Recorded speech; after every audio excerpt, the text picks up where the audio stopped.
One of the most momentous events in the history of the world was the erection of the Berlin Wall. This took place in 1961. In 1989, one of the most significant events was the taking down of the Berlin Wall. And the following documentary talks about exactly what happened, what the feelings of the people were, how they could not believe it, but the effect that it eventually had, how they came to accept it and got used to it. Then when the political decision was made to take it down, there was a huge gulf between the East and the West. And even though there was euphoria and excitement, and people were thrilled to see the wall down, they came to realize there's something more fundamental here, a chasm that is deeper and wider than the wall was high.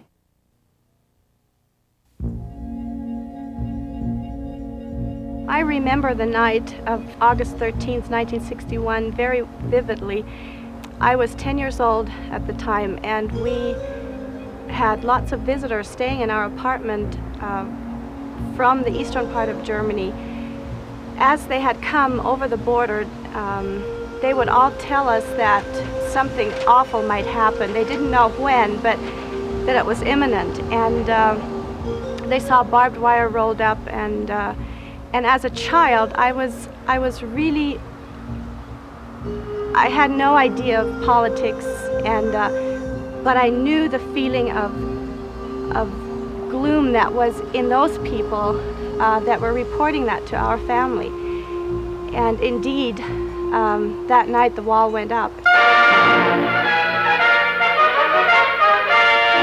The attention of an anxious world is focused on East and West Germany and Berlin. East German troops swooped down on the border between Red Berlin and the Free City in the pre-dawn hours to close the 66 points where movement between the sectors has been relatively free. East Berliners who held coveted jobs in the West were told to stay home, and the elevated trains were halted.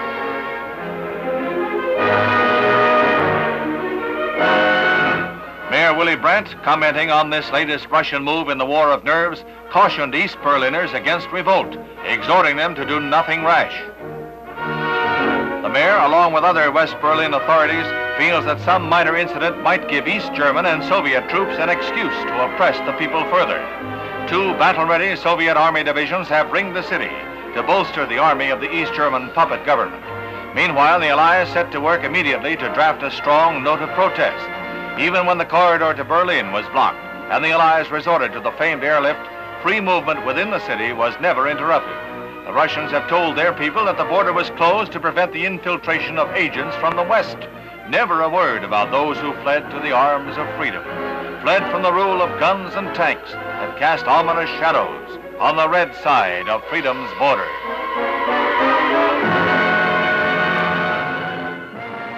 The wall really went through an interesting cycle. To begin with, of course, it wasn't there, and no one thought they would dare put up a wall. But when it came, people thought, well, it's probably going to be for just a short time. The hope was that the Americans would do something about it, and they didn't. And that was a great disappointment, especially to the East Germans. We stood with open mouths in disbelief. A wall. We couldn't believe that. We said, no problem. The wall will stand until noon. By then, the Americans will have done something about it. There was anger, there was sadness, there was frustration. In the beginning, we really thought that it could not last long. We hoped that it was something that the Western powers would not allow. The blockade had lasted about 1.5 years, and it was my opinion, when the wall was built, that it would only last a short time, because the Americans and other Western allies would find a way to make Berlin free again. Daily, the harassment by the East Germans goes on.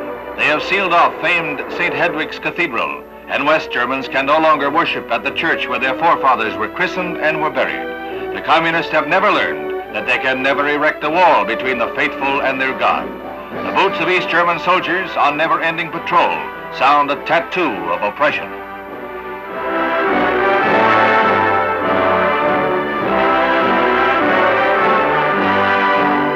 Love conquers the Ulbricht Wall. A young couple in East Berlin, separated from the bride's mother in the west, wave to the tearful woman. Scenes of heartbreak that are daily occurrence as families are torn apart by the wall of hate.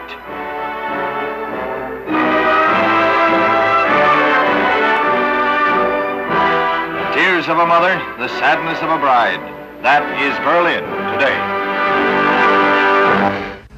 I lived in East Germany long before the wall was put up, and even then, even as a child, I perceived that there was already, well, maybe not a wall, but a chasm would maybe be the better word, between the two sides.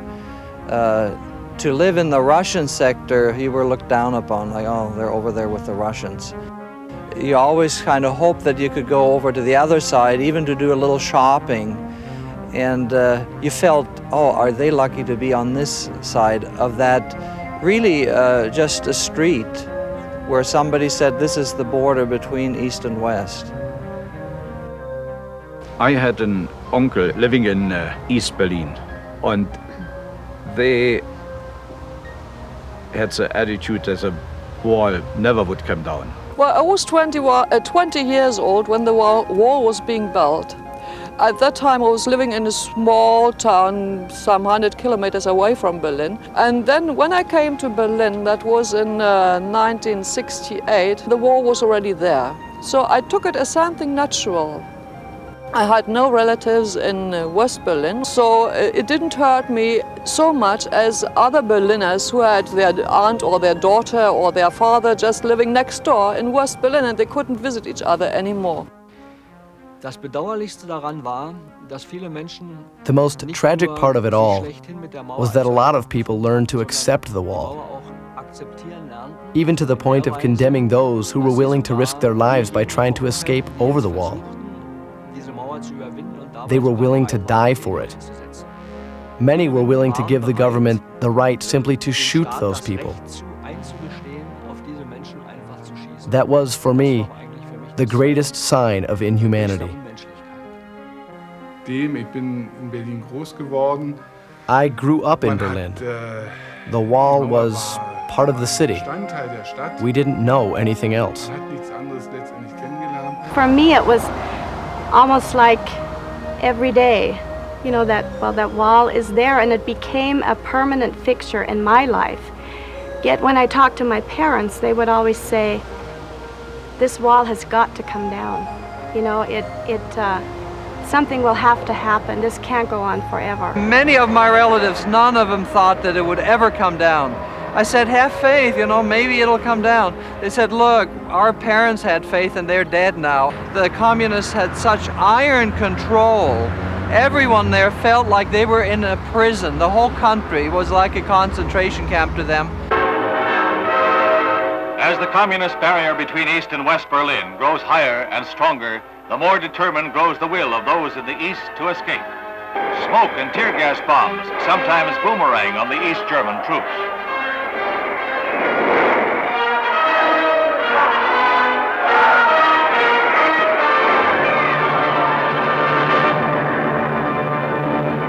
It's like a deadly game of badminton. East Berliners who have apartments facing the border take the long chance when they get orders to leave their homes for the interior. While an East German guard attempts to yank her back to prison, West Berliners pull her to a fire net and freedom.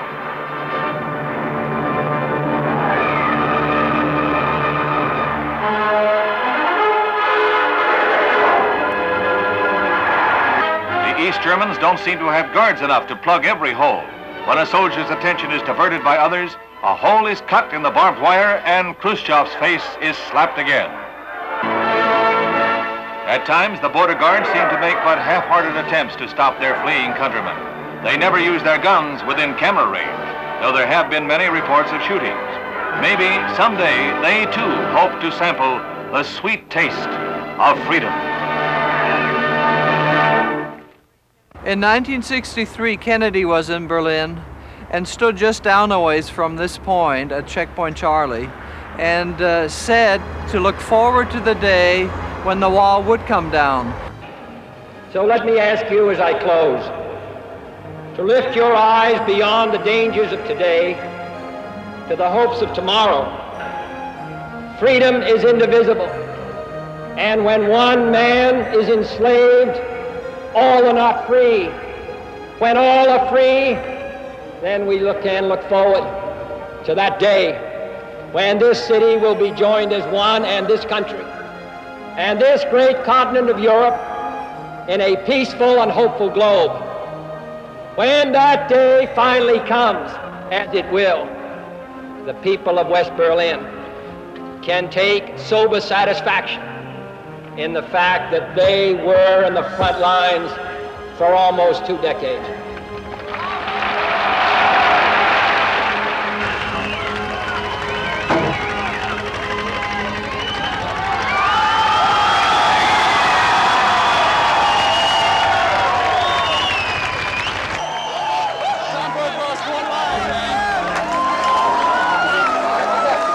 People always thought, that cannot be it. That cannot be the end of it. There must be a day where they work something out. In November of '89, when the wall opened up for the first time, the euphoria in Berlin was unbelievable. People would come across, they would just hug each other. West Berliners bought fruits, exotic fruits, with their own money, and as the cars went by, they would just hand out bananas to little children. Many of them had never seen or eaten bananas before. It was just fantastic.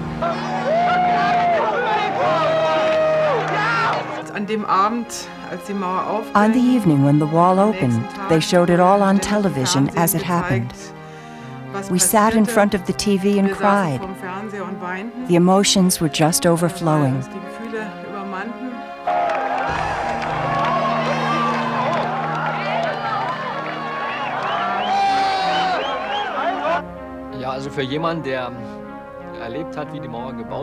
For someone that experienced when the wall was built and suffered because of it for 40 years, it was an indescribable experience. It simply cannot be described.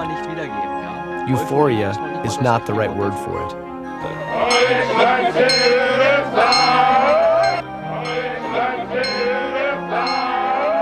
You see, this 9th of November 1989, it was a historic day, even for my own family. Everybody was exaggerated, of course. We were looking at the TV, and my 2 sons, they went, in the very night, they went to see their father, who was living in West Berlin, and whom they hadn't been able to see for quite a long time.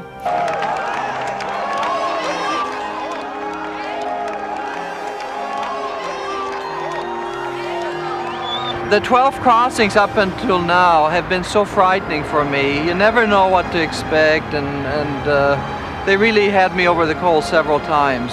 And now to come back, this is my 13th trip, so lucky 13. To come back and walk freely back and forth, it's almost like the wall was never here.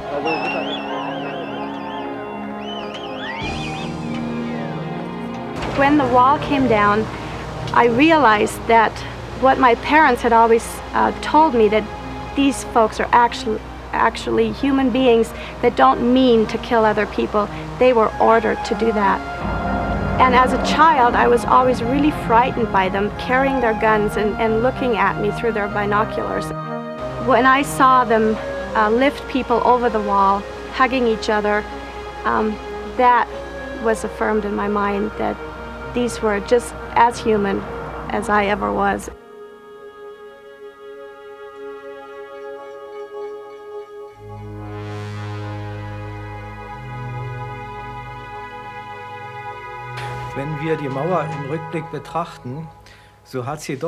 If you look at the wall in retrospect, it did cause a barrier within people because it was unnatural. It made a barrier between people. It prevented them from communicating with each other and exchanging feelings. When the wall first fell, we believed at the beginning in our happiness that now everything was all right. We are one. We are free. And suddenly, we discovered that these barriers that we've built up over the past 40 years cannot be broken away in a short time. This period of euphoria was very short. And after that, well, we here in East Berlin started to discover that people in West Berlin, they think different. And we too, we think different. And people over there, they just think in terms of money, to how to make money, how to buy a big car, how to make their career. This is something we have to ask ourselves. Is our freedom only materialistic freedom? The freedom to buy whatever we want? Or is it something more? Now that the wall is down, there really is another wall within the people starting to go up. There's a very big difference between East Berliners and West Berliners. You can feel it, you can sense it. When you talk to him, oh, he's from East Berlin. And I think it's really a little bit like in the South and the North in America. We still have a few repercussions from the Civil War. And I have a feeling that this will remain for many, many years to come.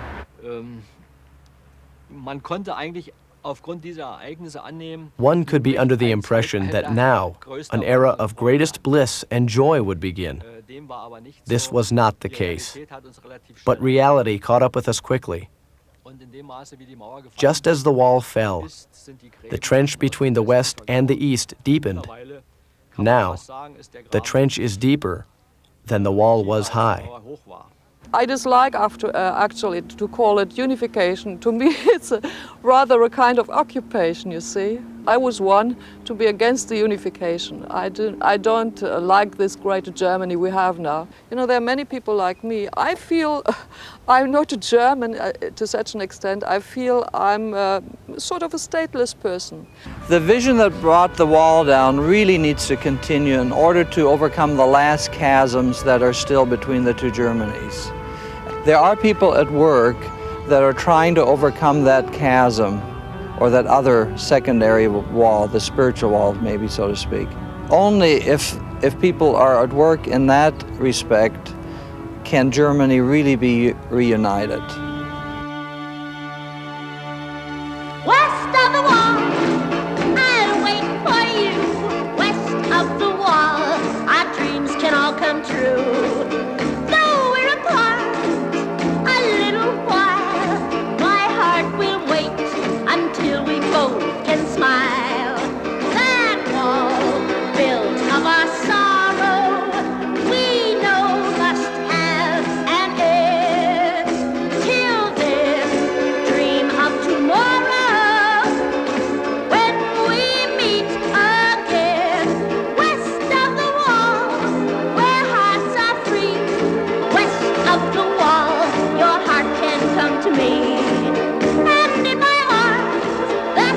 you tight, you will forget the darkness of the night. The world knows of our sadness, and we are not alone. West of the wall, that soon will fall, and you'll come home.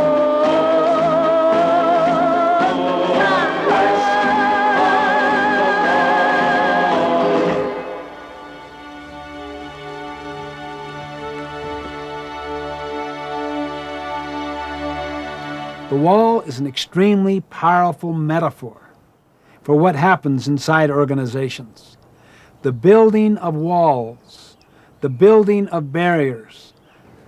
We're using it as a metaphor or an analogy for the walls that tend to be built between people, within organizations, between departments, between divisions, the interdepartmental rivalries that take place, the jealousies, the scarcity-mindedness, the protectiveness, the defensiveness, and how people gradually build stereotypes of other people, label them, act out those labels, and then other people, other departments, they respond in kind, and the whole thing gets exacerbated, and you have whole cultures surrounding these walls, these emotional walls, these physical walls, these barriers that keep people apart and break down the synergy inside organizations.